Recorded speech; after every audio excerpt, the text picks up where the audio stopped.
কিয়ামতের কালে মানুষগুলো পাগল হয়ে বিশ্বনবীকে খুঁজতে আরম্ভ করবে।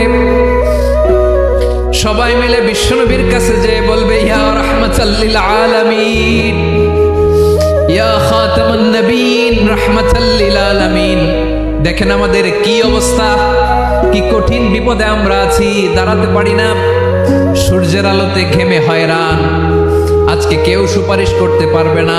সব নবীরা অপারগতা স্বীকার করেছে, তারা বলেছে আপনি ছাড়া কেউ নাকি আল্লাহর সামনে দাঁড়াতে পারবেন না, আপনি একটু সুপারিশ করেন। বিশ্বনবী বলবেন, আসো আসো, আজকের দিনে আমি ছাড়া আল্লাহর সামনে কেউ দাঁড়াতে পারবে না। বিশ্বনবী মাকামে মাহমুদে যে আল্লাহু আকবার বলে সিজদায় লুটিয়ে পড়বেন।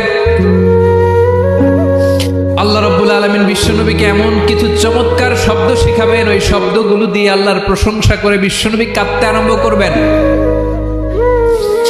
বিশ্বনবী এমন ভাবে অজর দ্বারায় সিজদায় লুটিয়ে পড়ে কাঁদবেন, রব্বুল আলামিনের রহমতের দরিয়ায় জোশ লেগে যাবে। রব্বুল আলামিন এই দৃশ্য থেকে সহ্য করতে পারবেন না। রব্বুল আলামিন বলবেন, ইয়া মুহাম্মদ ইরফা রাসাক, ও নবী আপনি মাথা তোলেন, মাথা তোলেন, আপনার কান্না আমি সহ্য করতে পারি না। নবী আপনি মাথা তোলেন, সাল তুতা, আজকে আপনি যা চাবেন তাই দেন।